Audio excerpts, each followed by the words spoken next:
Hey, it's Paris. You know I love sparkly things, right? Like stars. Duh. And thanks to Hilton and AutoCamp, I just slept under them. Picture me, serving looks by the fire outside my luxurious Airstream, making s'mores with the kids, while a national park is our backdrop. The great outdoors meets Hilton hospitality. That's hot. Explore all the new ways to stay at Hilton.com. Hilton for the stay.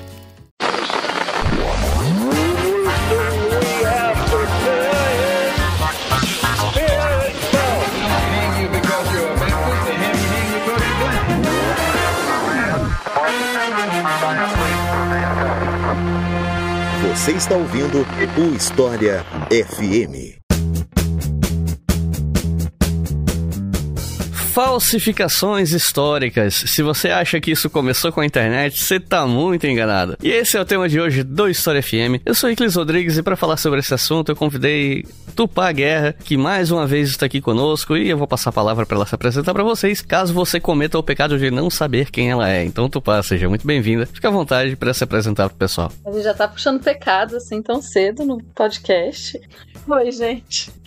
Meu nome é Tupá Guerra, eu sou historiadora, sou formada pela Universidade de Brasília, fiz meu mestrado lá, fiz meu doutorado na Universidade de Birmingham, na Inglaterra, e a minha área específica de trabalho são os manuscritos do Mar Morto e demonologia. Mas eu vou deixar meus demônios pra lá hoje, porque a gente vai falar especialmente de falsificações. E falsificações acabam sendo um tópico muito importante para qualquer historiador, eu diria, mas ele tem sido um tópico muito debatido nos manuscritos do Mar Morto ultimamente, especialmente quando a gente fala de ética sobre manuscritos, ética de escavações, enfim, vários outros temas subjacentes. Daí eu acabei me apaixonando pelo tema de falsificação também e tô animadíssima de conversar sobre isso. Então é isso, gente. Vamos entender um pouco mais como funcionam essas principais falsificações históricas do passado, depois que eu der um recado para vocês.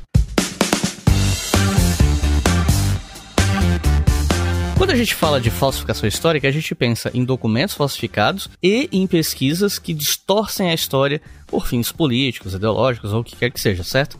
Mas tem gente que às vezes erra na hora de fazer pesquisa por falta de experiência, isso é normal. Todo mundo passa por isso e até historiadores experientes podem errar. Mas, quanto mais você treina a sua escrita e o desenvolvimento da pesquisa, menos você erra. E é por isso que eu desenvolvi o curso História, da pesquisa à escrita. Um curso que tenta te orientar nas regras mais básicas e gerais de como escrever uma monografia, dissertação ou tese. É um curso difícil de fazer, claro, porque fazer um curso que sirva para todo mundo, ou quase todo mundo, não é fácil, mas eu trouxe as dicas que são mais relevantes para todo mundo, que passam por escolha de tema, problemática, recorte, discussão sobre plágio, escolha de orientador, coisas do tipo. Passa por teoria e metodologia, explica o que são essas coisas, como isso aparece nos trabalhos, por que você não pode deixar essas coisas de lado, discute como se preenchem lacunas históricas e, claro, fala também da parte escrita. Então eu falo um pouco sobre introdução, sobre possibilidades de capítulo 1, sobre os conteúdos seguintes, sobre o que é que tem que ter na conclusão, como fazer uma conclusão,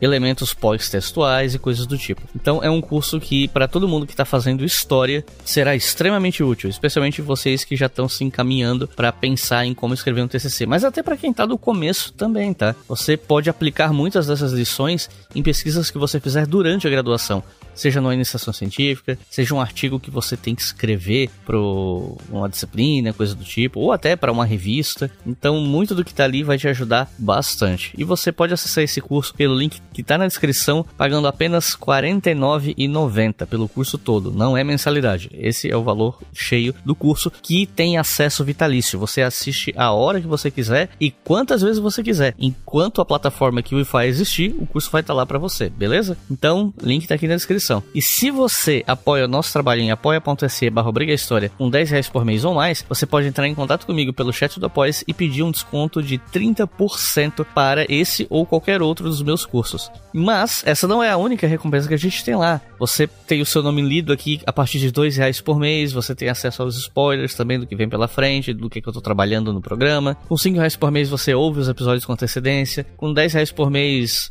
eu disponibilizo PDFs com as perguntas que eu faço nos episódios. E enfim, é só acessar apoia.se/brigahistoria, verificar as recompensas, as faixas de valores, e fazendo isso, né, apoiando o nosso trabalho lá, você ajuda a manter esse projeto educacional gratuito no ar, porque é fundamental o seu apoio para ele continuar existindo. E os nossos novos apoiadores e apoiadoras são Benhur Demenec, Maxwell Medeiros, Carla Lenzi, Anderson Lima, Isabelle Elisê, Jonathan Cabral e Felipe Seixas. Muito obrigado, é graças a vocês que esse programa existe, e se você que está ouvindo quer apoiar também, é só acessar apoia.se/brigahistoria e fazer o seu apoio. Se quiser apoiar um valor maior, ou um apoio único, ou não quiser fazer cadastro no Apoia-se, você pode fazer isso pela chave Pix leituraobrigahistoria@gmail.com. Beleza? Agora vamos para o episódio.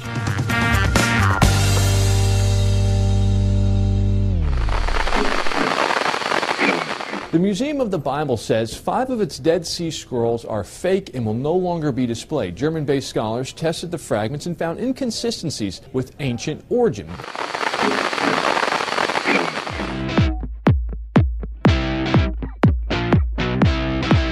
Meu primeiro impulso era começar esse roteiro já perguntando sobre falsificações específicas, né? Mas eu acho que antes da gente começar a falar delas, a gente precisa definir o que seria uma falsificação. O foco aqui do episódio vai ser principalmente falsificações escritas, então, via de regra, eu queria entender, tipo, como é que historiadores definem uma falsificação. E o que é que pode ser interpretado como falsificação e não necessariamente seria. É doido, né? Bom, é bom que a gente começou já definindo que a gente tá falando de coisa escrita. Isso é muito importante porque outras áreas vão ter metodologias e coisas um pouco diferentes. E eu entendo mesmo é das coisas escritas. E a falsificação, ela pode vir de muitos caminhos. Eu acho que vou puxar a Mark Bloch aqui, porque se a gente está falando de história, é bom a gente puxar a Mark Blochinho um pouco. O próprio Mark Bloch já fala da importância da gente entender as falsificações e muitas vezes entender que uma falsificação pode ter valor histórico também, porque é interessante para a gente entender por que alguém falsifica um documento. Então, não é porque é uma falsificação que os historiadores vão jogar fora aquele documento. O que é uma falsificação, né? O que a gente considera um documento falsificado? Um documento que diz ter sido escrito por uma pessoa que a gente tem certeza que não foi. Um documento que diz ter sido produzido num lugar e a gente tem certeza que ele não foi produzido naquele lugar. Um documento que traz informações que a gente tem certeza que não são verídicas. Enfim, tem muitas possibilidades para um documento ser considerado falsificado. E, normalmente, documentos falsificados cumprem um objetivo. Só para a gente não ser inocente e achar que documentos não falsificados não cumprem um objetivo. Todos os documentos têm um objetivo, tá, gente? Eu sei que os ouvintes aqui do História FM já estão bem acostumados com esse tipo de debate, mas é legal a gente reforçar que os documentos, eles são produzidos sempre com algum ponto de vista em mente, né, assim, e com algum objetivo. E as falsificações seguem exatamente essa regra. Então, como que a gente sabe, né, o que é uma falsificação? Como que a gente define uma falsificação? Como que o historiador vai chegar e falar, não, isso daqui com certeza é uma falsificação, isso daqui com certeza não é. Tem documentos que são mais fáceis de ter certeza que são falsificações e tem documentos que não são. Os que são mais fáceis são documentos que, por exemplo, a gente vai olhar para ele e vai falar, olha, esse documento parece ser real, mas ele usa uma gramática de 200 anos depois da época que ele foi produzido. Então, isso é um indício de falsificação. Algumas vezes a gente vai poder ter certeza e falar, realmente, isso daqui é uma falsificação, não tem como dizer que esse documento é verdadeiro. E outras vezes a gente vai ter que só se curvar à grande verdade da história e dizer, a gente tem mais perguntas do que respostas. Eu brinco que é a regra clara para você saber se um texto é de história é saber se ele tem mais perguntas que respostas, né? Então, o que a gente chama de falsificação em geral são documentos que foram produzidos com o intuito de trazer uma informação que é falsa. Isso é o ponto A. É claro que a gente também tem um outro ponto, que a gente vai falar um pouquinho mais pra frente, que é justamente a ideia de que mesmo um documento real pode ser interpretado e pode ser distorcido de uma forma que também traga resultados falsos. Mas aí é uma outra questão. E já que você falou do Bloch, eu fico lembrando que no Apologia da História ele comenta, por exemplo, que às vezes uma falsificação é, na verdade, uma reprodução idêntica de um documento verdadeiro, né, que está tentando se passar por verdadeiro, às vezes para ser vendido no leilão, uma coisa assim. E esse tipo de documento tem uma importância extra que é, se o original for perdido, você tem uma réplica, né? Sim. Porque eu diria até que a réplica... Hoje em dia a gente tem muito isso, né? Se a réplica tá claramente dita que é uma réplica, então tá tudo bem. Sim, não é uma falsificação. nesse sabendo que caso. ela é uma réplica. O problema são essas que são feitas para ser vendidas. E só que, no fim das contas, todo documento, a gente historiador, é tipo acumulador, né? Todo documento a gente acha legal por algum motivo. Ai, terrível. Você tem muito mais esse problema que eu, que você tem muito mais documento do que eu. Sim. Mas é bem isso, né?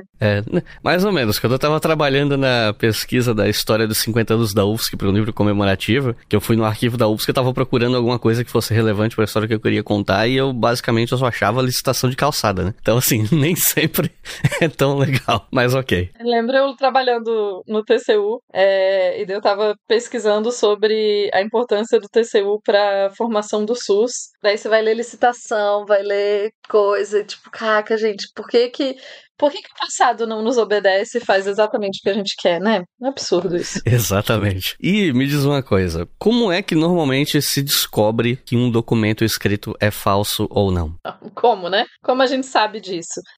Como eu falei um pouquinho, para você saber se um documento é falso ou verdadeiro, você vai precisar de muitas informações e você vai precisar lidar com uma série de... É quase como uma análise estatística. Então, você vai pegar as evidências que você tem, você vai pesar elas e você vai tentar entender. Quais são essas evidências? Então, a gente vai para o clássico de pensar o documento a partir da crítica interna e crítica externa da fonte, né? Vou chamar documento ou fonte só para esse momento, tá, ouvintes? Vamos considerar as duas coisas, assim. Quando eu falar fonte, eu estou dizendo documento escrito, nesse caso. Então, você vai pegar esse documento escrito e você vai fazer primeiro a crítica externa. Ou seja, qual o material que ele é feito? Que tipo de tinta ele foi escrito? Ou ele foi impresso? Ou ele foi... Enfim, essas características externas que ele tem são consistentes com o período que ele diz ter sido produzido? Então, a gente sabe, por exemplo, pegando aqui nos manuscritos do Mar Morto, né? A gente tem uma boa noção de que tipo de tinta era utilizado. A gente tem uma boa noção de como que um pergaminho era produzido. Então, você tem o tipo de... o couro, como que o couro era tratado para a produção de pergaminho, que é diferente do tratamento do couro para fazer uma bolsa, por exemplo, ou um sapato. Então, isso é mais um sinal de que aquele documento é correto. Enfim, você vai somando essas informações e essa é a tal da crítica externa. Passada a crítica externa, tá, esse documento é consistente com o período. Talvez algumas pessoas estejam ouvindo e pensando, tá, mas e o carbono 14? As pessoas adoram carbono 14, né? Que é famoso. E o carbono 14? O carbono 14 tem alguns problemas. O primeiro é que ele destrói a amostra para poder ser feita a análise. Hoje em dia, você precisa destruir uma amostra bem pequena, então hoje em dia tá ficando mais fácil fazer a análise de carbono 14. Mas nem sempre é possível. Com os manuscritos do Mar Morto, eu não posso sair destruindo os manuscritos do Mar Morto para datá-los com carbono 14. Então, precisa pensar em outra formulação. Além disso, hoje em dia, de novo, tá muito melhor, mas há 30, 40, 50 anos atrás, o carbono 14 te dava essas datações, elas te davam isso daqui é do século tal. Às vezes o século da coisa não importa pra gente, porque você tá querendo uma data muito mais específica. Então, também não resolvia a problemática. Então, belezas. Crítica externa, você pegar e analisar. Você pode fazer com carbono 14, pode fazer com outras coisas. Você vai analisar método de produção, você vai analisar o tipo de material, o que a gente chama de suporte, né? Que é o material onde que aquilo foi feito, como aquilo foi feito. Anota essas informações. Aí você vai fazer a crítica interna do documento. Ou seja, você vai pegar esse documento e vai ler. E você vai ler como um historiador, ou seja, desconfiando de todas as coisas. Adoro historiador, o bicho mais desconfiado que eu conheço. Então você vai ler e você vai pensar, a gramática desse texto é condizente com a gramática de outros textos conhecidos desse mesmo período? O tipo de construção frasal faz sentido para o período que ele diz ser? Ok. Fora a gramática, o conteúdo do texto, ele faz referências a coisas que existiam naquele período e que alguém vivendo naquela região provavelmente conhecia? Tudo isso você vai somando como evidência e a partir daí você vai criar, vai chegar a uma conclusão sobre aquele texto. Deve ter dado para perceber quando eu estava falando, que várias dessas coisas são coisas que são um pouquinho... as respostas não são tão certinhas como a gente gostaria. Por exemplo, uma pessoa dessa região teria conhecimento de X? Mas falar, na média, não. Mas também você não pode dizer que necessariamente ninguém tinha esse conhecimento. Então, é aqui que você vai balancear, e eu falo que é um jogo de estatística, porque você vai balancear as probabilidades. Então, quando você vai dizer, esse esse documento com certeza é um documento falsificado, você precisa de evidências muito concretas para dizer que de certeza absoluta esse documento é falsificado. Na média do tempo, especialmente com documentos mais antigos, eu tô falando de documentos mais antigos, coisa de 2000 e tantos anos atrás, na média do tempo você vai falar, esse documento é provavelmente falsificado por causa dessa evidência. Então você vai somar as evidências e com isso você vai dizer se aquele documento é falsificado ou não. É basicamente você olhar os pequenos detalhes do documento. E daí que entra o famoso paradigma indiciário, que ficou famosérrimo no Brasil, né? E aproveitando que você falou disso, eu queria te perguntar justamente sobre o tal paradigma indiciário, que aqui no Brasil ficou bastante popular entre historiadores, por conta do livro do Carlo Ginzburg, chamado Mitos, Emblemas e Sinais. Foi traduzido aqui, circulou bem na academia.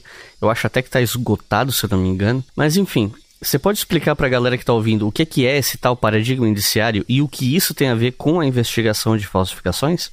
Eu sou muito fã, né, do Carlo Ginzburg e da metodologia dele. A gente estava até conversando sobre isso antes de começar a gravar, gente. Eu tive contato, eu lembro que eu li o capítulo Sinais, do Mitos, Emblemas e Sinais, na graduação, e foi um capítulo que me fez assim, sabe aquele texto que você lê na graduação e você fala, caraca, tudo faz sentido? E depois você cresce e continua estudando e percebe que as coisas não fazem tão sentido assim, né? Mas naquele momento foi um texto que mudou muito pra mim a minha forma de pensar o mundo. Qual que é a ideia do paradigma indiciário, então? É justamente pensar a história como uma ciência de indícios, assim como vários outros tipos de conhecimento do mundo. Então, o que o Ginzburg vai propor pra gente é que a gente olhe para o conhecimento histórico a partir da ideia de que a gente não tem, quando a gente faz uma pesquisa histórica, a informação completa. O que a gente tem são indícios do que aconteceu. Nesse sentido, ele está indo bem próximo do que o próprio Mark Bloch fala lá na Apologia à História, quando ele fala que o historiador é como uma pessoa que chega num laboratório depois do experimento acontecido e tem que tentar entender o que experimento foi que aconteceu a partir do que sobrou no laboratório, né? Então é mais ou menos essa a ideia. Paradigma indiciário, então, é justamente você tentar entender o que aconteceu no passado a partir de pequenos indícios. As outras ciências e quais outros, não só ciências, né? Quais outros tipos de conhecimento usam paradigma indiciário? A gente pode ver que vários humanos, os humanos usam paradigma indiciário há muito tempo. Quando você pensa, por exemplo, num caçador, ele está usando paradigma indiciário, aquela coisa de olhar uma pegada, olhar as características daquela pegada e a partir daí você sabe que bicho que é. Você não tem o bicho, você tem uma pegada do bicho. A partir daí, então, você tem indícios daquele conhecimento, a partir daí você reconstrói que bicho que é. A medicina é muito próxima disso. Então, a medicina também vai lá e você vai... Porque você tem, claro, talvez o pessoal argumente, mas hoje você faz um exame e sabe da doença. Mas o médico...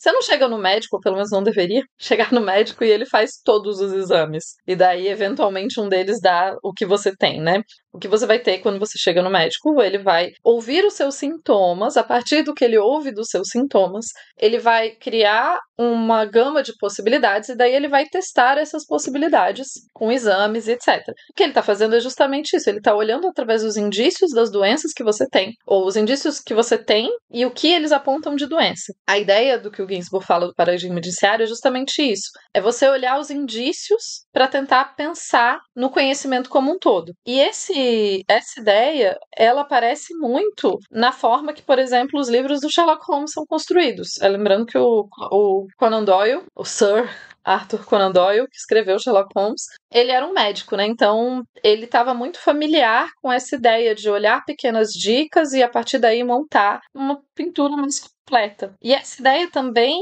ela vai ser proposta, ela vem muito do mundo das artes, que é a ideia de você tentar ver se um quadro, por exemplo, foi falsificado a partir de pequenos detalhes daquele quadro. Então, eu conheço a forma que, sei lá, Michelangelo pintava. Eu não conheço, tá, gente? Eu conheço, enfim. Eu não sou especialista em arte para olhar para um quadro e saber se ele é do Michelangelo ou não. Mas digamos que eu seja. Eu conheço as bases gerais do que aquele quadro deve ser. Mas onde que eu vou conseguir efetivamente evidência para saber se aquele quadro é forjado ou não? E daí você vai ter um médico que propôs, no século XIX ainda, um artigo no qual ele fala que você pode olhar, por exemplo, a curva da orelha, o dedo, ou seja, os pequenos detalhes que passam teoricamente despercebidos. que são detalhes que são mais difíceis de serem falsificados, são detalhes que normalmente os falsificadores não vão prestar tanto atenção. Então isso é parte de como a gente acaba descobrindo, né? Por que o paradigma indiciário é tão importante para se descobrir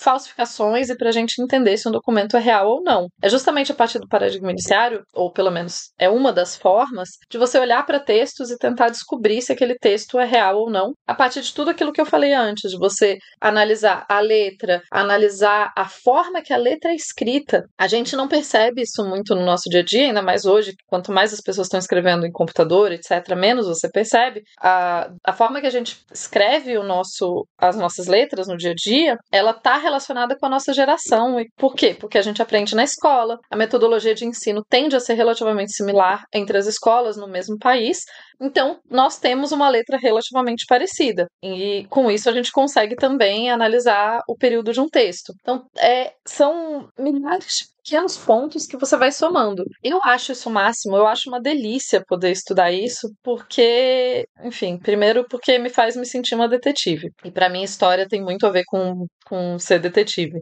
Mas também porque eu acho não sei, é tipo um grande quebra-cabeça divertidíssimo com o qual eu posso trabalhar e brincar. E pra mim, o trabalho tem que ser um pouquinho lúdico, pelo menos às vezes é importante isso aí também. Então, o paradigma indiciário vai ser justamente, né, de forma muito resumida aqui, a gente poderia fazer um episódio, assim, dá pra falar muito mais a fundo do que é o paradigma indiciário, como que a gente pode aplicar ele na história, e eu não tô aqui dizendo que essa é a melhor forma de fazer tudo, mas pra mim, especialmente por pensar em falsificações, é uma das formas mais efetivas de você perceber se alguma coisa é uma falsificação ou não. Tem uma entrevista, inclusive, que o Ginsburg dá para um podcast chamado Passadorama, que é um podcast brasileiro, que eu acho que tá extinto há uns anos já, mas era muito bom, eu gostava muito. E na entrevista dele, ele fala um pouco sobre como convidaram ele uma vez para falar quando estavam analisando documentos de outros períodos. E ele falou que ele nunca imaginou, a princípio, quando ele estava pensando na metodologia dele, ele não pensou em aplicar a metodologia dele para outros períodos. Ele pensou em aplicar a metodologia dele para o período que ele trabalhava, que era com a Inquisição, né? Então, e com a região dele. Ele não estava necessariamente pensando em desenvolver uma metodologia que funcionasse. Depois ele pensa, né? Mas enfim.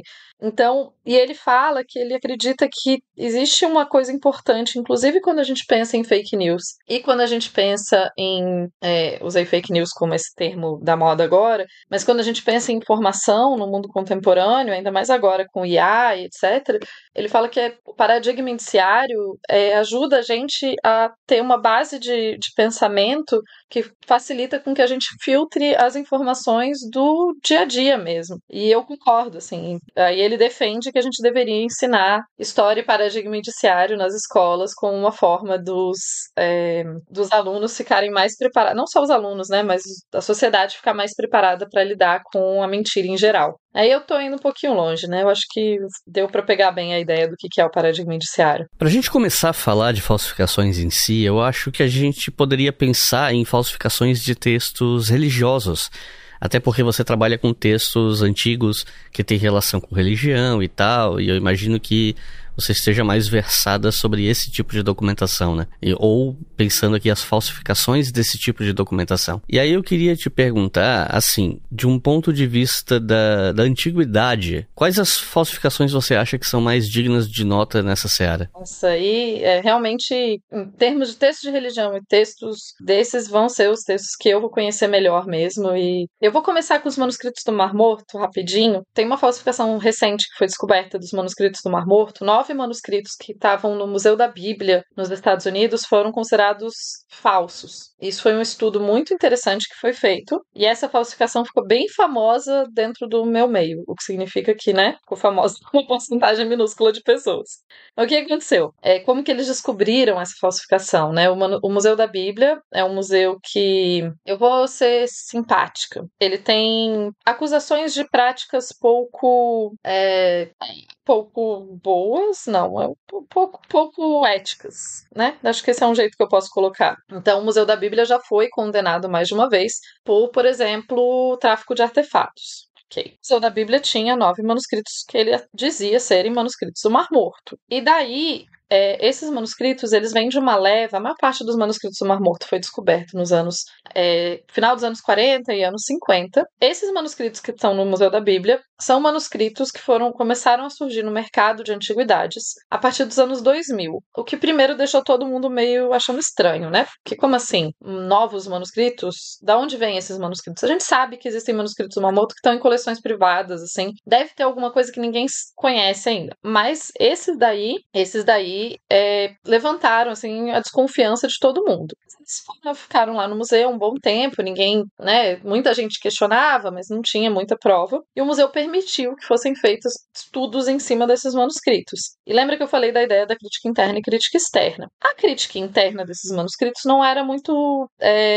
não acusava nada muito diferente. E daí aqui, hashtag fica a dica para quem for falsificar, não falsifiquem manuscritos antigos, mas você precisa conhecer o suficiente da língua que você está escrevendo, da gramática e dos outros textos. Então não dá para falsificar. Uma falsificação que vai passar, que vai conseguir ser aceita, precisa ter um conhecimento bem grande dos próprios textos. Esses textos tinham esse conhecimento. O ideal para se falsificar um manuscrito é fazer exatamente o que fizeram. Os manuscritos do Museu da Bíblia não traziam nada de muito novo em comparação com outros manuscritos, o que faz com que eles sejam menos estudados, o que faz com que seja mais fácil eles continuarem, as pessoas continuarem acreditando que eles eram falsos. Quando se foi fazer a crítica externa desses manuscritos, ou seja, olhar o couro, a tinta e etc., percebeu-se que o couro, primeiro o couro, ele é um couro mais grosseiro do que normalmente é utilizado para pergaminho. Uma das hipóteses principais é que foi utilizado couro de sandália do período correto, então o couro de sandália de 2000 anos atrás,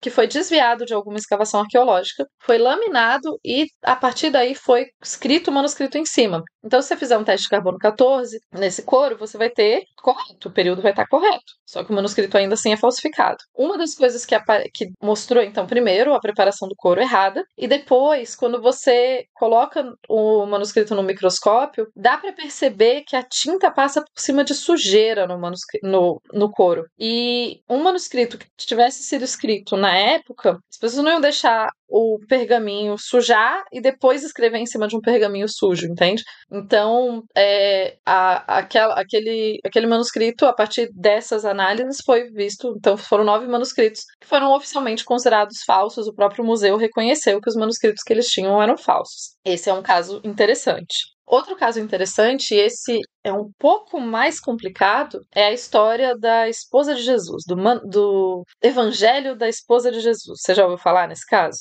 Eu ouvi falar quando eu conversei contigo offline, umas semanas atrás, e eu ia te perguntar sobre isso, então conta pra gente aí. Pois é. Eu amo esse caso porque, primeiro, ele é um caso de falsificação fascinante, e depois ele é um caso que mostra muito vários problemas do mundo acadêmico, enfim. Então, segura aí, gente. Eu vou fazer um resumo, porque para contar o caso todo, a gente ia precisar de mais tempo do que, né? A gente quer falar de outros manuscritos, não só desse. O que aconteceu? Em 2012, foi publicizado que tinha um papiro, então não é um pergaminho. O pergaminho é o que a gente tem para a maior parte dos manuscritos do Mar Morto, que é de couro. O papiro é feito de plantas. Então, um papiro com um texto em cóptico, que significa que seria daí um texto já do século IV, que fala sobre uma esposa de Jesus, e que Jesus seria casado. Esse manuscrito foi apresentado por uma professora muito conhecida, professora Karen L. King, de Harvard. E ela sugeriu, fez um estudo e tudo mais, e esse texto foi, a princípio, aceito como um texto real. E daí você vai olhar o texto e ela mesma, a princípio, não desconfiou necessariamente. Eu vou ler rapidinho para vocês a tradução do texto. Ele é um trecho bem pequenininho, ele é um artefato pequeno, né? E daí seria Jesus falando, a minha mãe me deu vida, aí tem uma lacuna, porque é realmente um pedacinho pequeno, então você tem só o começo de algumas frases, e daí os discípulos disseram a Jesus, renegue, Maria não é alguma coisa. E Jesus disse para eles, minha esposa, lacuna, ela pode ser minha discípula, lacuna, e deixe o povo, enfim, e daí várias outras lacunas. E então, o tamanho, gente, ele é um pedacinho de papiro de 4 por 8 centímetros. Então ele é bem pequenininho mesmo, assim.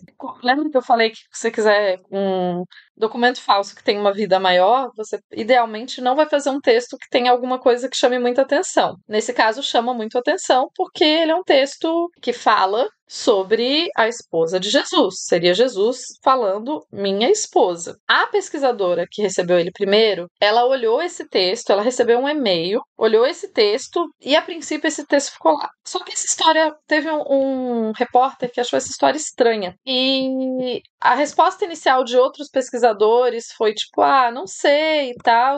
Mas até 2016 ficou lá, beleza. Aí, é nesse momento que entra o jornalista. Que foi um jornalista que decidiu, o Ariel Sabah, ele decidiu ir atrás dessa história, ele decidiu entender, de onde veio esse manuscrito? O que aconteceu aqui? E ele publicou, então, em junho de 2016, um artigo completo que prova que o manuscrito é uma falsificação. Ao invés de ir atrás do manuscrito em si, porque o manuscrito em si era relativamente... O papiro é antigo, a tinta parece fazer sentido, a gramática faz sentido. Então, como eu falei, todas essas coisas que eu já tinha colocado como pontos para você descobrir se um texto é uma fraude ou não, essas batiam. Então, como que ele descobriu? Ele foi atrás da proveniência do texto. E esse é o ponto que eu não tinha falado ainda. Que o paradigma indiciário, ele funciona muito para a gente pensar todas essas outras partes do texto e entender se o texto é falsificado ou não. Mas ele não faz a gente entender a proveniência do texto, que é o problema aqui. O repórter, então, foi tentar entender. Beleza, a acadêmica recebeu esse texto de uma fonte, certo? Então ele foi atrás dessa fonte, né? Tipo, tudo bem. Quem que teria sido? Quem que era o dono desse manuscrito? Era um alemão, um imigrante alemão, chamado Walter Fritz, que morava na Flórida. E o Walter Fritz disse que comprou esse pedacinho de um outro cara chamado Laukamp. E as pessoas que conheceram o tal do Laukamp, que já tá morto, né? Já tinha morrido quando falou, dizem que ele nunca se interessou por esse tipo de coisa. E ele tinha uma carta de um acadêmico, o Dr. Peter Munro, que falaria que esse coisa era verdadeiro. Essa carta também provavelmente é falsa. Vocês estão seguindo, gente? Respira fundo. Então, olha lá. O Fritz mandou uma foto do coisinha pra professora de Harvard, falando: eu tenho esse manuscrito aqui que pode ser interessante. Você quer estudar ele? Ela caiu e falou: beleza, vou estudar. Ela ficou, né? Ela tomou alguma parte dos cuidados que você deve ter, mas ela não checou tanto a proveniência do texto. O texto, teoricamente, era desse Walter Fritz, que teria comprado do Laukamp, que teria uma carta do tal do Peter Munro, que é realmente um especialista, dizendo que o coisa era de verdade. Só que a gente começa a descobrir que o Fritz, ele tinha estudado egiptologia em Berlim, no começo dos anos 90, e ele tem uma história... A história dele é toda confusa, gente. Eu não vou entrar aqui nesse detalhe, não. Mas a história dele é toda confusa. E o fato é que a gente não consegue dizer de onde esse manuscrito foi escavado, como que esse manuscrito chegou na mão desse Fritz. E daí, quando você descobre que ele tinha conhecimento na língua, e não só tinha conhecimento na língua, como ele tinha a raiva do pessoal do mundo acadêmico, porque ele perdeu ele não conseguiu não conseguiu posições acadêmicas e tal, e as teorias dele não foram tão bem aceitas no mundo acadêmico. E ele registrou o site Evangelho da Mulher de Jesus antes de mandar o artigo para a professora. Então, a teoria principal hoje em dia é que ele, na real, ele fez esse artigo, ele fez esse documento falso como uma forma de ganhar dinheiro, mas uma forma também de se vingar do mundo acadêmico, que eu acho muito genial. E também de colocar aquelas teorias, porque foi bem na época do Código da Vinci, e aquelas teorias de que Jesus teve uma esposa e que a igreja esconde que Jesus teve uma esposa, enfim, tudo isso junto e misturado. Eu acho essa fraude fantástica e fascinante. Fraudes tendem a ser fascinantes, mas essa é muito fascinante porque ela tem esse lado da vingança, né? E tem o lado também da gente só descobrir que esse manuscrito foi falsificado porque alguém foi atrás da história da proveniência, onde ele foi escavado, como que ele chegou até a gente, tudo mais. E essa história acaba sendo o gatilho para muito debate dentro de quem estuda a antiguidade para começar a ser mais claro, para que a gente seja mais claro, dizer, tá, você está trabalhando com um manuscrito tal, a proveniência dele, ele está em qual museu? Esse museu conseguiu esse manuscrito como? Esse manuscrito foi uma escavação regular? Ele está no seu país de origem ou ele está em outro país? Como que eles conseguiram trazer esse manuscrito para esse país onde ele está?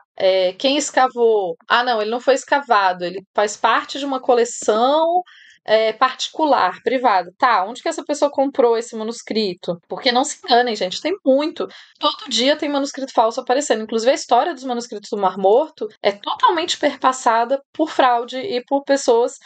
Quando eles descobriram os manuscritos, a maior parte dos acadêmicos que viu pela primeira vez os manuscritos do Mar Morto falou: não, esse manuscrito é uma fraude. Por quê? Porque o pessoal estava tão acostumado, já nos anos 40, a encontrar manuscrito falsificado, que eles já estavam considerando, tipo, beleza, são fraudes, enfim. Eu diria que essas duas fraudes são fraudes muito, que para mim são muito conhecidas, né? Tem vários outros entremeios aí no Evangelho da Esposa de Jesus. O fato que é um manuscrito falso, provavelmente produzido com a intenção de vingança contra o mundo acadêmico.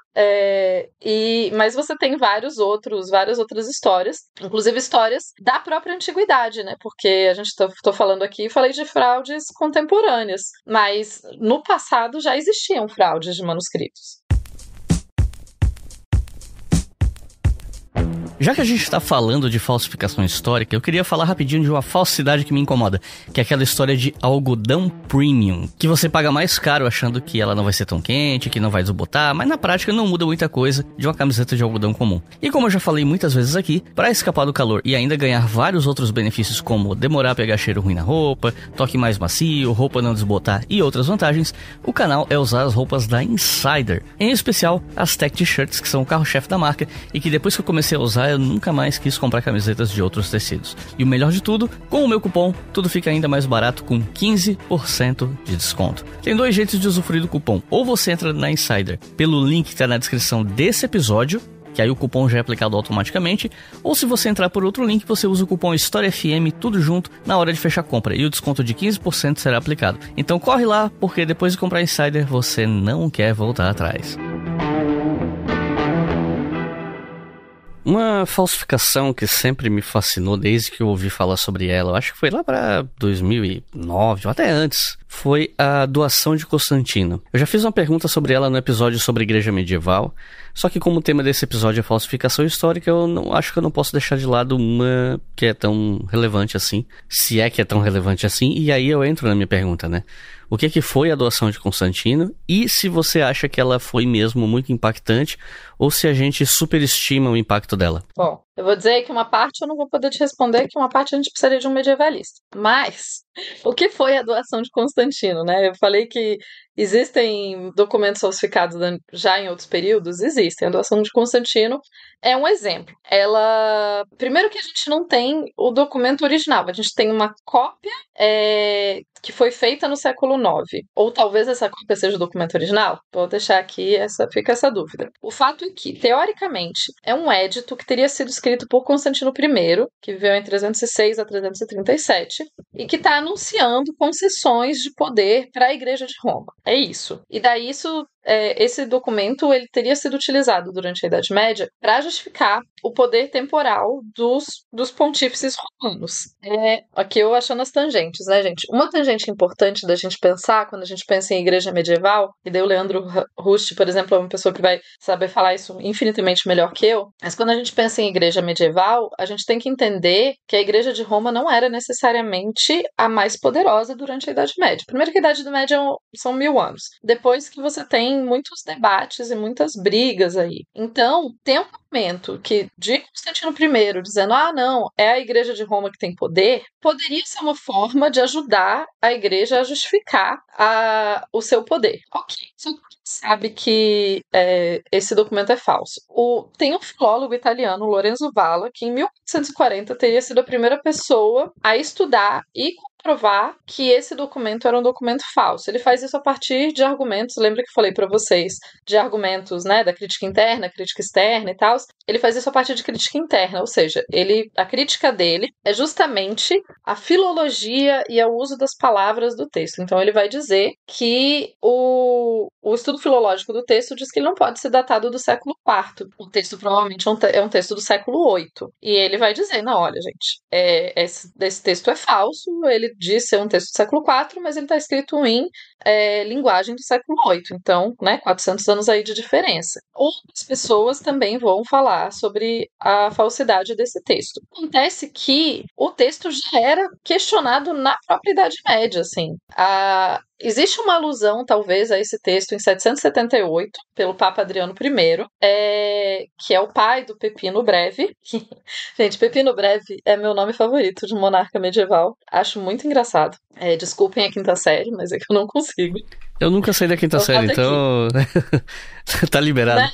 Eu não consegui levar a sério o Pepino Breve. Pepino Breve, enfim. Pepin the Short. Pepino Breve. Então, o Pepino Breve faz a doação de Pepin, né? A doação de pepino, que garante aos papas os estados papais, que seria, não é bem o Vaticano de hoje, mas seria a ideia de que os estados papais têm autonomia. Então, esse argumento, se usa o argumento de que Pepino Breve deu essa autonomia para a igreja porque já tinha esse outro documento de Constantino. Mas mesmo nessa época, e nos anos 1000 e tal, muita gente vai questionar e vai dizer, tipo, não, gente, espera aí, esse documento aqui parece falso, será mesmo que o Carlos Magno fez isso? Quando você olha o próprio documento, você percebe que ele cita pessoas trabalhando juntas e que não trabalharam juntas, a gente sabe disso por documentos de Roma, então não tem como esse documento ter sido escrito na época de Roma, porque na época de Roma as pessoas não iam errar quem que era o secretário do Constantino.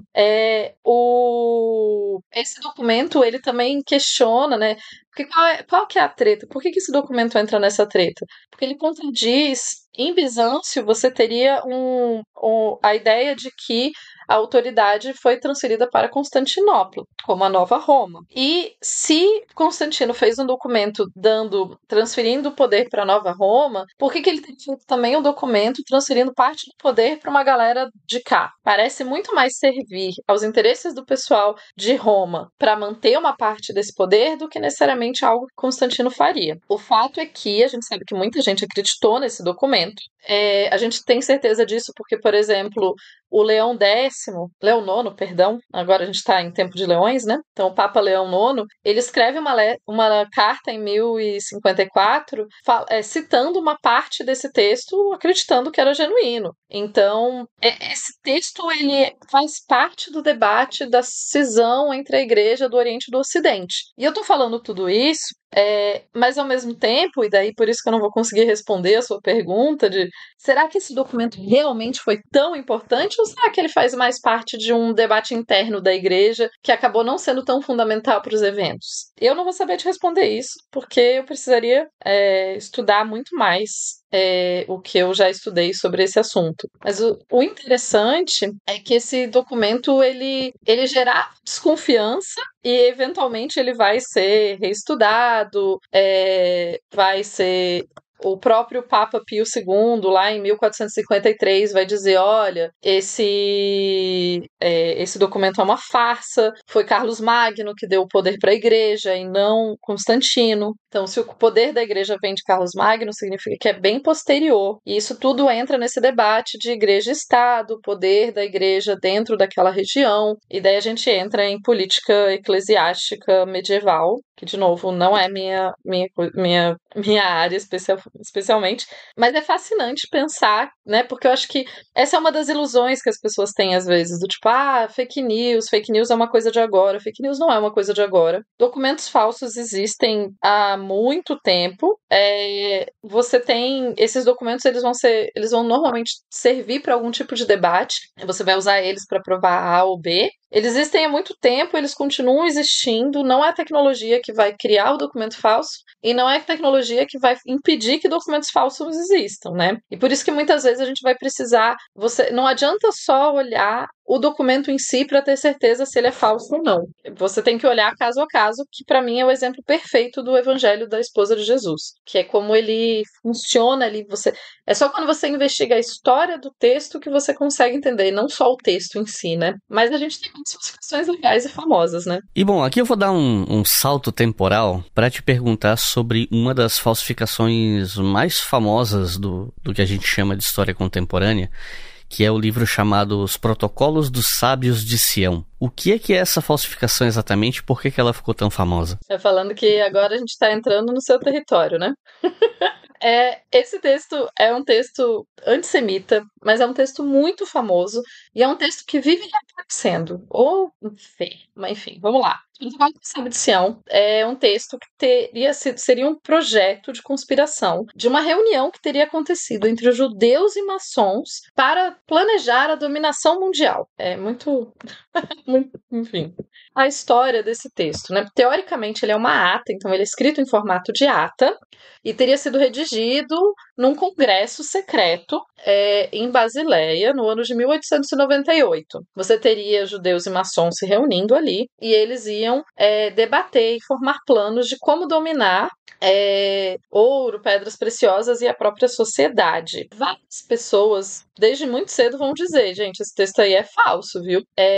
E você vai ter, por exemplo, publicações já de 1921 falando que esse texto não só é falso, como ele é provavelmente um plágio de sátiras políticas que eram feitas. Então você tem, por exemplo, um livro que é O Diálogo no Inferno entre Maquiavel e Montesquieu, que não tem necessariamente a parte antissemita, então eles reusam um texto que era outra coisa e colocam a questão antissemita, né? E você vai ter, então, os protocolos, só que eles têm uma vida muito grande, assim, né? A despeito desse texto já ter sido muitas e muitas vezes provado que ele é uma cópia desses diálogos, desse outro texto, do Diálogo do Inferno entre Maquiavel e Montesquieu, ainda assim tem hoje gente que acredita e que fala, não, existe um texto que prova que existe um plano de dominação. Não existe um plano de dominação. Existe antissemitismo baseado num texto falso, né? Então, só para vocês terem uma ideia,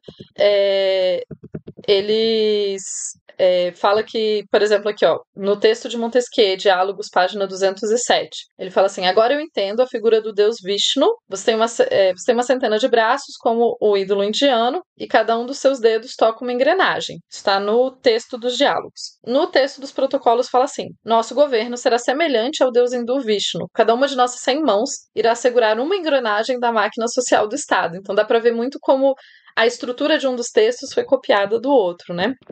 Os protocolos, teoricamente, falam, então, a ideia do dinheiro, autoridade, poder, uma conspiração econômica e política mundial. Ele é um texto muito antissemita, tá, gente?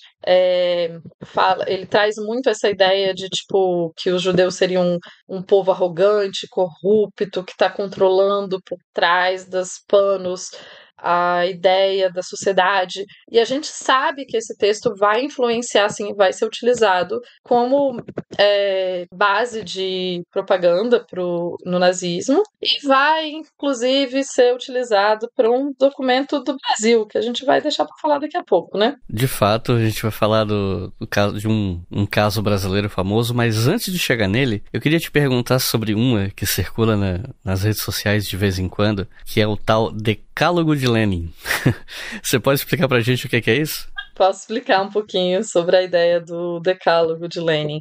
O Decálogo de Lenin, inclusive, se vocês procurarem na internet, gente, é bem interessante. Uma dica, tá? Fica a dica aqui. Se você procura alguma coisa sobre alguma coisa na internet, você só encontra informação sobre ela em vídeos e artigos curtos, e você não encontra nada acadêmico produzido sobre aquela coisa, você pode desconfiar. Pode desconfiar, porque, enfim, o Decálogo de Lenin é um desses casos. Então, teoricamente, o Decálogo de Lenin seria um documento escrito, teoricamente, teoricamente, tá, gente? Esse documento é falso. Teria sido um documento escrito em 1919 e seria uma lista de 10 regras que o Lenin teria escrito para a Revolução, que já faz pouco sentido, né? Por que ele faria 10 regras para a Revolução em 19? Enfim, nada disso faz sentido, mas vamos focar no texto. O texto, a gente sabe, o Decálogo de Lenin, ele é baseado num texto em inglês que chama Communist Rules for Revolution, as regras comunistas para a Revolução. O texto original, que também é um texto,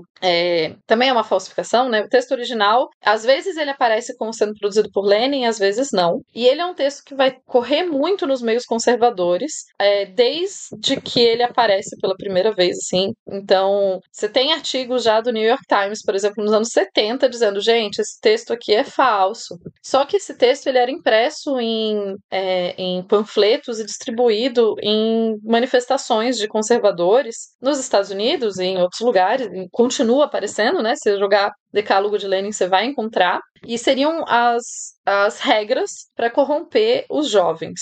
E daí, basicamente, são regras que estressam muito, né? Falam muito, assim, de, tipo, focam muito na ideia de liberdade sexual, de acabar com a moral e com os bons costumes. E, normalmente, quando esse texto vem em propaganda anticomunista, ele vem sempre dizendo, olha, você consegue ver esses sinais no mundo hoje em dia. Qualquer semelhança, gente, com a realidade não é semelhança. São esses textos sendo refeitos e repensados. Então, o Decálogo de Lenin, que é baseado nessas regras comunistas para a Revolução, elas são um texto que foi criado eventualmente e que ele é uma fraude comprovada e que teoricamente teria sido produzida em 1919. Dependendo da fonte, vai te dizer que é por Lenin, dependendo da fonte, vai te dizer que é por outros. Ela reaparece, por mais que a gente fale que ela reaparece, teoricamente, qual é a história que se conta dele, né? Que as forças aliadas teriam conseguido esse texto na Alemanha, em Düsseldorf, teriam encontrado uma cópia dessas regras de um ex-comunista, ou enfim. Mas, assim, uma cópia que existe é essa cópia que foi impressa, na verdade, em Oklahoma, em 1919. E o que fez esse texto ganhar popularidade foi que, em 1946, o Attorney General, né, um juiz da Flórida, que ele diz que, não, essas regras são parte do programa do Partido Comunista. E isso meio que faz as pessoas usarem isso como argumento para dizer que essas 10 regras são verdade e que essas regras devem ser seguidas. É muito interessante, porque, por exemplo, a primeira regra é corrompa os jovens, coloque os jovens longe da religião, faça os jovens se interessarem em sexo, faça eles serem superficiais. Eu falei, então, que eu acho que ninguém precisa fazer o jovem se interessar nessas coisas aí, que eu diria que o jovem já se interessa sozinho, né? Pô, não precisa de um plano. Não, um plano meio falho. Mas, enfim, o fato é que esse Decálogo de Lenin, ele vai reaparecer. Eu acho que se a gente entrar hoje no Instagram e no TikTok, a gente vai achar conteúdo falando que esse texto é real e que essa é a regra e que é isso que os comunistas seguem, mas a gente não tem nenhuma comprovação. O que a gente sabe, na verdade, a gente tem comprovação de que esse texto foi produzido nos Estados Unidos como uma forma de propaganda anticomunista. E falando em propaganda anticomunista, aí eu queria entrar num caso brasileiro, que é um documento falso que entrou para a nossa história, o famigerado Plano Cohen. O que era isso e quais as consequências desse plano? Vamos então. Eu falei que os protocolos dos sábios de Sião iam reaparecer na nossa conversa. O Plano Cohen é exatamente isso. O Plano Cohen é um documento que foi forjado por militares brasileiros em novembro de 1937. Então, ele meio que é essa intersecção entre anticomunismo e antissemitismo, tudo junto ao mesmo tempo. Teoricamente, ele teria sido um texto escrito pela Internacional Comunista, que seria um plano para acabar com o governo por meio de greves, incêndios em prédios públicos e tudo mais. E daí, teoricamente, as Forças Armadas do Brasil teriam, entre aspas, descoberto esse plano, e daí eles iam dar um golpe de Estado para salvar a gente do plano comunista. Olha só que sorte a nossa. O fato é que a gente sabe que o Plano Cohen foi um documento falsificado. Ele foi enviado pelo general Pedro Aurélio de Góes Monteiro numa reunião oficial do governo e tal, mas a gente sabe que tanto ele é falsificado que ele é baseado nos protocolos do Sábio de Sião, gente. E a ideia era decretar um estado de guerra e implantar a ditadura do Estado Novo. E a ideia funcionou, né? Foi assim que eles fizeram justamente a implementação do Estado Novo no Brasil. O Plano Cohen, como eu falei, ele parte muito do texto dos protocolos de Sião e dessa ideia, que é uma ideia que não existe mais quase hoje, mas era uma ideia de que todos os judeus são comunistas e logo todos os judeus querem acabar com a igreja e com, enfim. Isso, gente, é basicamente xenofobia e antissemitismo colocados num plano novo, numa forma de política, de utilização política, né? É interessante porque o Plano Cohen, ele é mais uma das mostras de que a gente nunca teve efetivamente uma ameaça comunista no Brasil, né? Porque você vai ter dentro desse contexto de muitos golpes militares e anos 20, anos 30, anos 40 no Brasil, você não tem o comunismo como uma força política efetivamente forte o suficiente para tomar o poder. Mas tem um mito e um medo dessa ameaça suficiente para você jogar no rádio um plano desses e ele colar. E imagino que você vai saber meio, você tem mais até coisas para falar, mas é interessante pensar como você tem essa ideia desse complô e é muito agradável para as pessoas, né, gente? Até hoje a gente tem essa questão. É muito bom você ter um grande inimigo, um inimigo só, porque daí é mais fácil de você seguir essa teoria da conspiração. Você vai vencer esse inimigo e as coisas vão ficar bem. E o fato é que você não tem como dizer que todo um povo inteiro pensa de um mesmo jeito. Nenhum povo pensa inteiro de um mesmo jeito. Isso é só uma forma de preconceito mesmo nossa de ver. Uma história de falsificação que eu acho muito interessante, eu até já falei dela em alguns lugares e tal, mas nunca me aprofundei muito, é a dos Diários de Hitler, que, enfim, acho até que eu já falei no História FM, mas são mais de 200 episódios, eu não vou saber em qual episódio foi. Mas enfim, o que foi essa falsificação? Seriam diários falsos de Hitler que apareceram na Alemanha e geraram todo um burburinho, coisa e tal. Então, eu queria te pedir pra você contar essa história pra quem tá ouvindo, a repercussão disso, como é que descobriram que esses diários eram falsos, enfim. Então, gente, os diários de Hitler, eles são muito interessantes porque eles teoricamente teriam sido descobertos nos anos 80, mas a gente sabe que eles foram forjados por um cara chamado Conrad Kujau entre 1981 e 1983. Ele vendeu isso por 9,3 milhões de marcos alemãos, que dava mais ou menos 3,7 milhões de dólares na época, e ele vendeu isso para revistas e que queriam publicar esses diários como, né, tipo, a prova, vamos entender o que o Hitler pensava nos seus momentos e tudo mais. E a gente sabe que esses diários eram falsos. Assim que esses diários começaram a sair, o The Sunday Times, da Inglaterra, vai pedir para um historiador autenticar, ele autentica, mas vários outros historiadores vão questionar ele instantaneamente e, eventualmente, o Trevor Roper, que é esse historiador, vai voltar atrás e falar, não sei e tal, mas uma análise forense mais rápida, então no caso dos diários de Hitler, foi só fazer uma análise mais rápida de tinta e forma e etc, que se percebeu que eram, na verdade, era uma falsificação. E o cara que falsificou, ele vendia memorabilia nazi já desde os anos 70. Ele nasceu, ele se criou na Alemanha, né? Ele viveu na Alemanha comunista, e daí ele começou a vender memorabilia nazista e, eventualmente, ele decidiu que seria interessante produzir e vender essa série de diários. Foi uma série muito grande, né, gente? Ele a gente sabe que talvez ele disse que ele começou a escrever em 1978.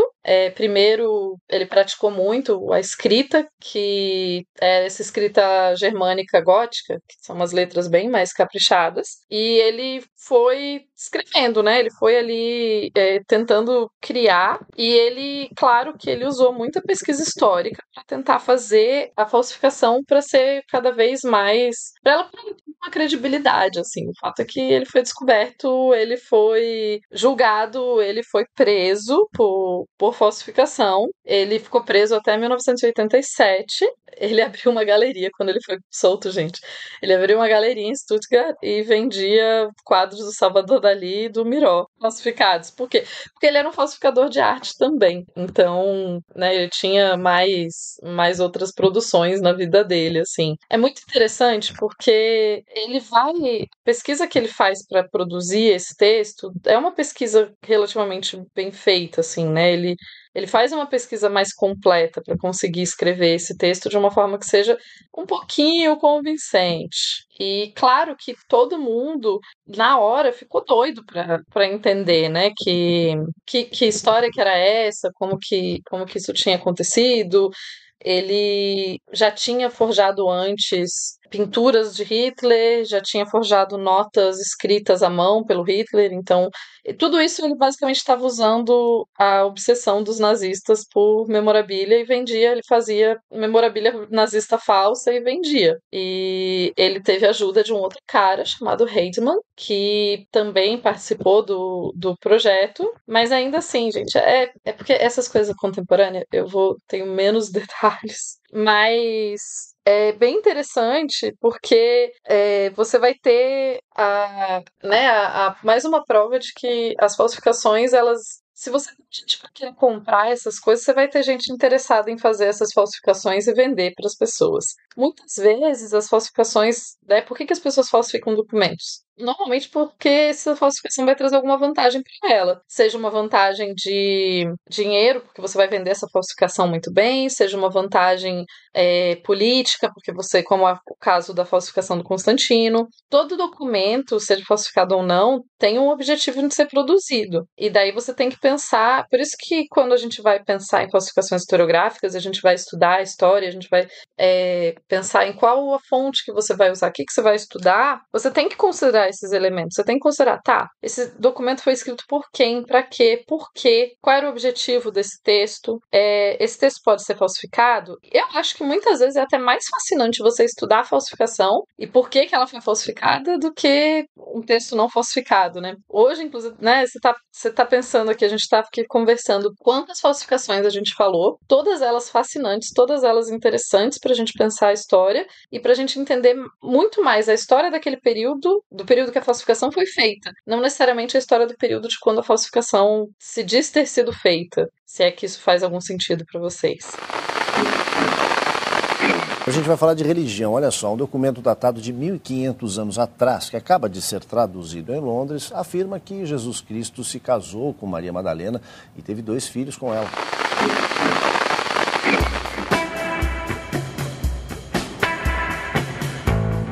Para terminar essa conversa, eu queria voltar numa coisa que você comentou no começo da nossa conversa, que é sobre como às vezes você pode pegar fontes reais e espremer elas para falar coisas que não procedem, né? E eu queria trazer esse ponto porque tem um livro que foi muito bem vendido, é um livro que até hoje é republicado, é um livro muito citado por gente que não leu, inclusive, que é O Livro Negro do Comunismo. Por que eu tô trazendo esse livro aqui?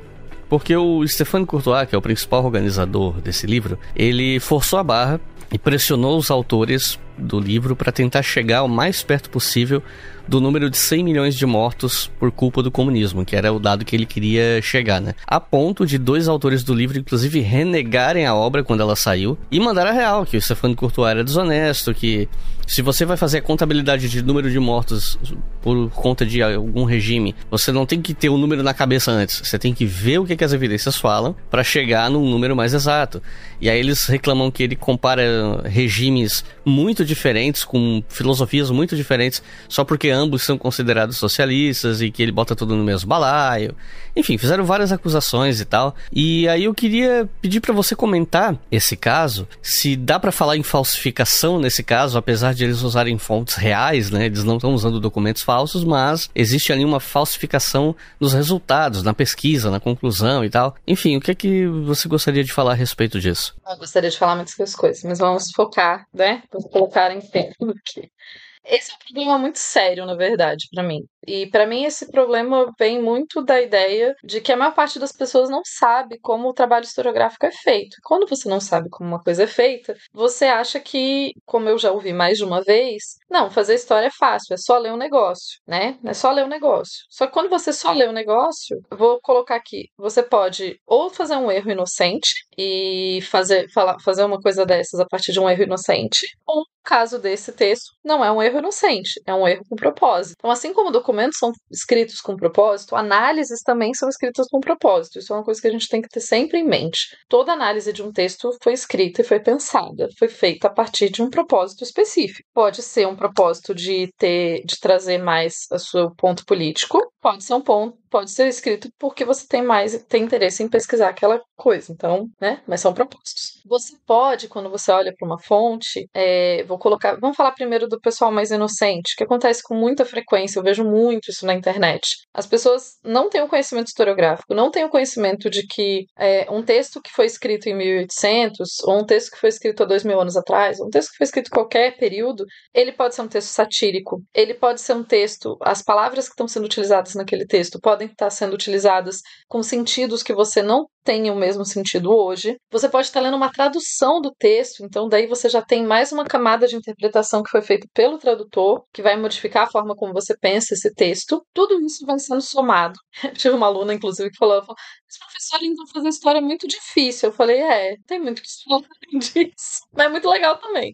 E é possível, não é impossível. Mas é uma coisa que demanda metodologia, demanda cuidado, porque se eu só pego um texto de 1800, vou usar o exemplo das crinolinas, que era aquelas saias gigantes, que é tipo uma gaiola de metal que o pessoal fazia para colocar a saia em cima. Você tem fotos de 1800 e tanto, 1860 ou 70, eu acho, de uma mulher colocando uma saia daquelas com a ajuda de mais umas 3 pessoas que estão com umas varas gigantes para colocar a saia nela. Se você olha essa foto e lê o texto que acompanha ela, que fala que porque a moda ficou tão ridícula, que as pessoas se vestem assim e tal. Se você não coloca aí treinamento de historiador, de você olhar e desconfiar e pensar quem fez essa foto, por quê, tal, e você só olha e fala, é um texto antigo, logo ele fala a verdade, e você analisa ele a partir daí, você pode acreditar que aquele tipo de saia existia. Não existia, não existe não existe nada que mostre uma saia tão grande quanto aquela. Na verdade, a gente sabe, a gente tem muita evidência de que era utilizado saias grandes, mas nunca tão grande quanto aquela. Essa foto é uma foto satírica que foi feita por um jornal. Então, quando você olha um texto que seja verdadeiro, você pode ter uma conclusão falsa a partir dele, porque por inocência, ou por falta de preparo, ou falta de conhecimento. Esse é o ponto A. Mas o ponto B é que você pode sim pegar um texto histórico e retorcer ele o suficiente para servir para a sua narrativa. Em geral, isso vai ser feito e tem exemplos recentes de livros que foram publicados e muito, vendidos no Brasil. Eu nem tô falando do livro negro do comunista, tô falando de exemplo brasileiro de livro, que vão pegar justamente, ao invés de usar mais de um documento, ao invés de usar uma metodologia historiográfica boa, ele vai pegar um documento e distorcer o que está escrito ali naquele documento a partir do que ele quer. E daí você vai ter uma história criada do jeito que você quer. Você pode escrever o que quiser, gente. Assim, serve tanto para documento falso quanto para análise mal feita. O papel não liga se você está escrevendo mentira ou verdade, o papel está lá. Assim como o computador, você vai digitar aí, ele vai aceitar o que você quiser escrever. Um exemplo bom disso, que daí eu vou puxar de volta para minha área, que é onde eu vou saber falar melhor, é que há um tempo atrás foi divulgado que tinha sido encontrado o Evangelho de Judas.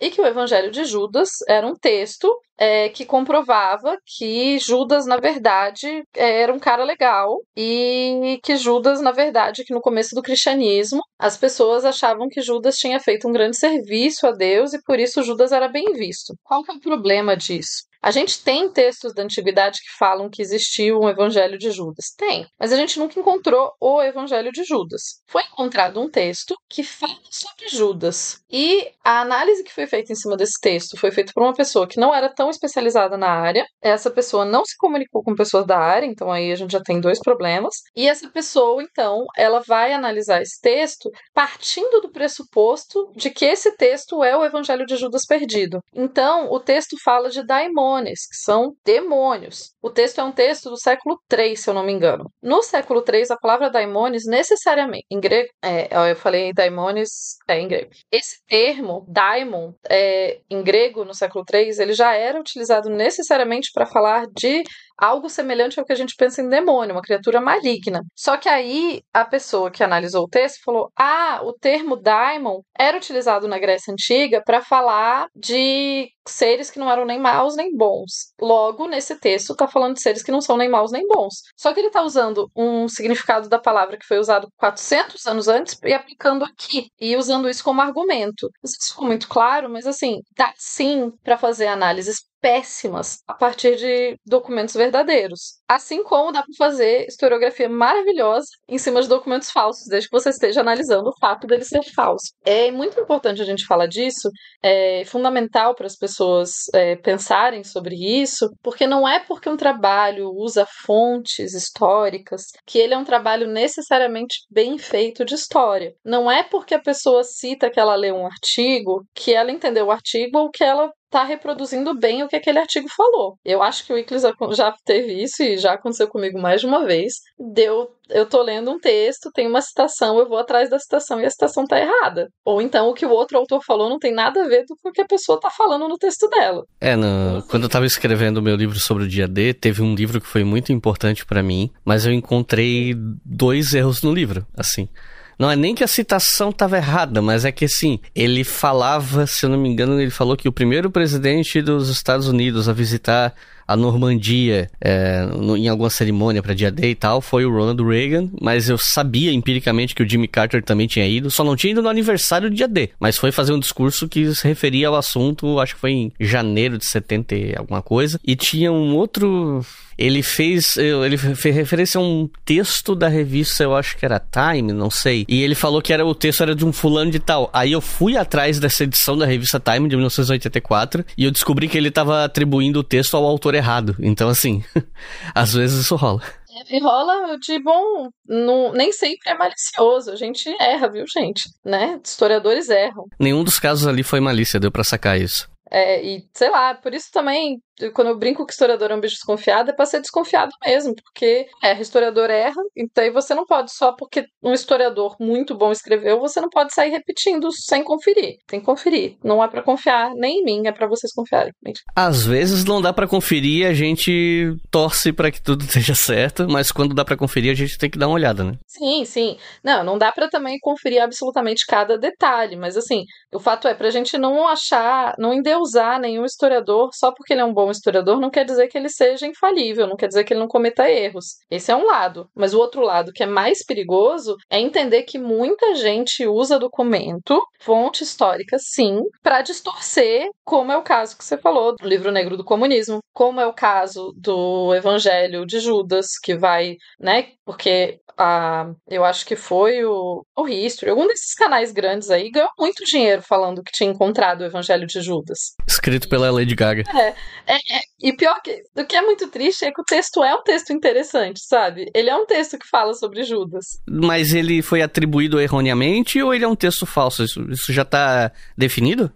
Que foi atribuído erroneamente, que foi estudado a partir de uma premissa que não faz sentido pra ele, assim. Ele é um texto que fala, sim, sobre Judas a partir de uma perspectiva um pouco diferente. No começo do cristianismo, ele tem muito isso, sabe? Você tem muitas vertentes, muitas formas de analisar as coisas, então você tem essa variação. Só que esse texto específico não é um texto escrito por Judas. E esse período entre a Antiguidade Tardia, a Alta Idade Média, é justamente o período em que a igreja está tentando limar interpretações diletantes e tentando criar uma linha única de pensamento, tentando pelo menos, né? E tentando se entender também. E aí nesse momento você tem um monte de interpretação, um monte de texto que não se comunica, enfim.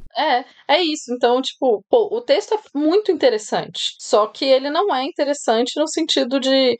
eu ouço muito, nossa, tem tempo, na verdade, agora que não deu uma parada, mas eu recebia muita gente falando, esse texto aqui vai acabar com o cristianismo, eu falei, o texto vai acabar com o cristianismo, gente. Para com essa ideia. O cristianismo tá muito sólido. Ah, mas esse é um texto antigo. Mas não vai acabar com o cristianismo. Se você achar um texto que prova que o Jesus histórico não existiu, ainda assim o cristianismo não acaba. É um negócio que tá enraizado há milênios e a maioria das pessoas não vai acreditar. O pessoal acredita em tudo quanto é maluquice de WhatsApp, acredita em terra plana. Você acha que as coisas são assim? É só você ter a prova e aí todo mundo acredita e as coisas mudam? Não é, cara. A gente tá falando de fé, de crença. E depois, para pensar, né? Que diabo de texto que ia provar que Cristo não existiu? Não tem como isso existir. Como historiadora da antiguidade, eu posso dizer com certeza, não existe um texto que comprove se uma pessoa... Não tem como provar isso. Eu tô trabalhando aqui com um cenário hipotético, né? Eu sei que isso não aconteceria. Não, mas é isso que eu tô falando, assim, mesmo que não tem como, as pessoas têm só que aceitar que não tem como. O pessoal idealiza demais, né, essa questão da documentação. Infelizmente, se o momento em que nós estamos vivendo não te demonstrar que ter prova de algo não é suficiente para algumas pessoas acreditarem, então nada mais vai te mostrar isso, né? Porque, pelo amor de Deus. Total. É isso, assim, né? No fim das contas, eu adoro falar desse tema de falsificação e de interpretação e etc, porque eu acho que se mais gente entendesse como que a história é feita e como que a gente faz pesquisa, menos gente ia ser enganada por essas coisas. Então, estão aí usando esse tipo de narrativa justamente para convencer a gente. Quantas vezes você não vê o pessoal não, olha só, é uma Bíblia secreta que conta a verdade sobre o cristianismo. A verdade só tem um, gente. E daí cai um monte de gente besta, cai nisso, não caiam nisso, para de gastar dinheiro à toa com essas coisas, gente. É porque a galera se sente especial ao achar que descobriu uma verdade escondida que quase ninguém sabe, né? Isso às vezes dá sentido para a vida de pessoas que vivem numa monotonia, que sentem... Às vezes até uma pessoa que sente que fracassou nos seus objetivos, é uma pessoa que vive com uma sensação de que a vida dela é um marasmo, e aí de repente, olha só, eu estou trazendo a verdade que esconderam de você a vida inteira. E o sujeito se sente parte de uma comunidade de esclarecidos, ele se sente especial porque ele sabe uma coisa que as pessoas não sabem. Eu sei que é uma análise um pouco psicologizante, que talvez os meus colegas psicólogos não concordem, mas eu acho que tem um pouco disso, sabe? Essa coisa de você se sentir especial porque você sabe de uma coisa que... Eu falo isso porque quando eu era mais novo e eu ficava lendo textos sobre conspiração na internet, eu ficava fascinado. Eu também me sentia nossa, olha só o negócio que eu sei agora, sabe? Falo por um pouco de experiência própria. Depois que a gente começa a estudar mais, que a gente começa a relativizar e, peraí, tem teorias da conspiração que depois você prova que são verdade, mas tem um monte de groselha, um monte de baboseira, a gente precisa ter cuidado. Leva tempo, né, pra acontecer esse processo. Sim, sim. Quando eu falo isso, eu brinco, eu falo, para de gastar dinheiro à toa, é por isso, gente, porque, é super legal a gente conhecer coisas. Você acha que eu não acho o máximo ter feito doutorado numa área, eu sei o que são os manuscritos do Mar Mortal, eu adoro saber essas coisas, eu adoro, mas... eu não quero ser especial com elas, eu quero que todo mundo saiba. Inclusive, não sei se você já viu a piada que fala que porque os acadêmicos estão escondendo isso. Você já conheceu um acadêmico, gente? Se tem um negócio que acadêmico gosta é falar da pesquisa dele. Nunca vi um acadêmico que não gosta de falar da pesquisa. O cara publicando 10 artigos quase iguais uns aos outros, né, na base do Salame Science, falando a mesma coisa várias vezes. Os acadêmicos estão escondendo. Eu falei que você não conheceu acadêmico. Os acadêmicos têm um negócio que eles não gostam de esconder. Eles querem que todo mundo saiba do que eles estão estudando. O cara manda ali um artigo pra revista, depois ele descobre, ou bota na academia.edu, ele viu que 20 pessoas leram, ele já fica felizão. Meu Deus, 20 pessoas leram meu artigo. Gente, acadêmico é tudo boca de sacola. Vocês estão achando aí que a gente quer esconder as coisas, a gente só quer contar tudo. Exatamente. Tais como, por exemplo, a pseudo-doação de Constantino ao Papa Silvestre I teria sido recebida essa doação em 315, o Papa Silvestre I lá da época de 315. E essa falsificação, ela dataria do século VIII, e que a fraude foi confirmada somente em 1440.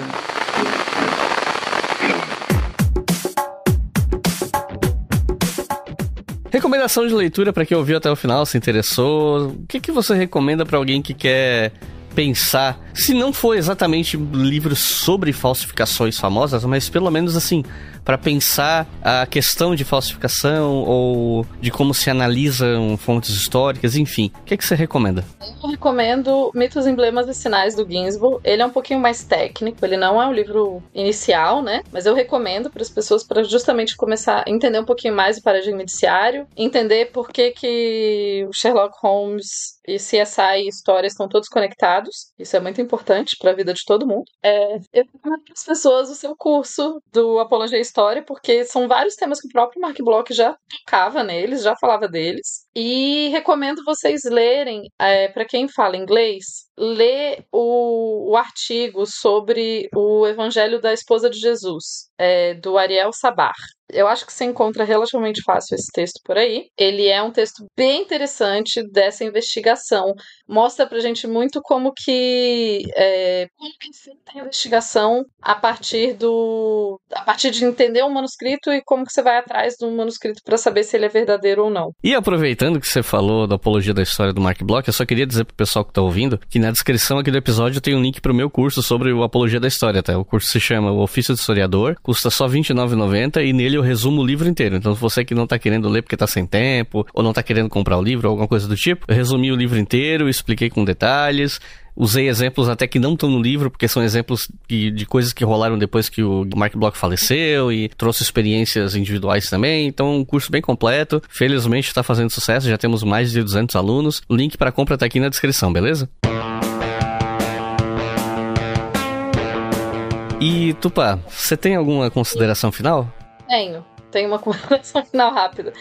Em breve, gente, porque a vida é caótica e eu não posso dar uma data, mas em breve vai sair o meu podcast. E eu vou ter um episódio só sobre o caso do Evangelho da Esposa de Jesus. Então, ouçam lá quando sair, vai se chamar Uma Tupá no Tempo. E fora isso, ouçam, sério, se interessou por alguma coisa, desconfia. Como que eu gosto de chamar de uma curiosidade desconfiada. Tenha vontade de ler sobre as coisas, mas desconfie de respostas muito prontas. E desconfie às vezes, né? Tenha esse feeling de não confiar de primeira nas informações. A partir desse momento você vai ver que a sua vida fica mais interessante. E quanto mais a informação se vende pra você com um verniz de aquilo que esconderam de você, ou aquilo que não querem que você saiba, quanto mais a parada apelar pra esse discurso de a história que ninguém te contou, mais você deve desconfiar. Com certeza. Porque, de novo, acadêmicos são boca de sacola. As pessoas querem que você saiba das coisas.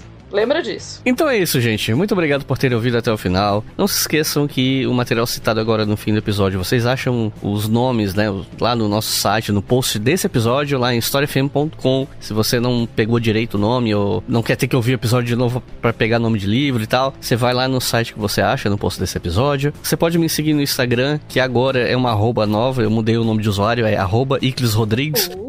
É porque tava @BrigaHistória, mas como eu não faço vídeo original pro canal há muito tempo, o pessoal... Tem muita gente que me acompanha e não sabe que eu tive esse canal, tem gente que veio ali o nome Obriga História, não sabe quem é, então agora tá o meu nome, não tem erro, né? Sim. E, claro, não se esqueçam de apoiar o nosso trabalho em apoia.se/obrigahistoria, porque ele é fundamental para esse podcast existir. Você pode fazer isso por apenas R$2 por mês. Dá R$24 no ano. É o preço de um x-salada para você sustentar um podcast gratuito que dá voz para acadêmicos do Brasil inteiro. Beleza? Então é isso. Muito obrigado e até a próxima.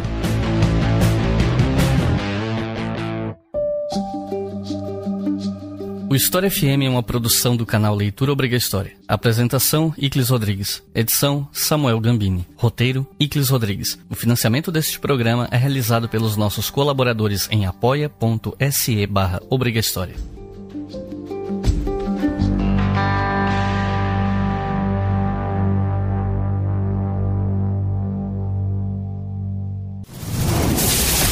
Esse podcast foi editado por Samuel Gambini, samuelgambiniaudio.com.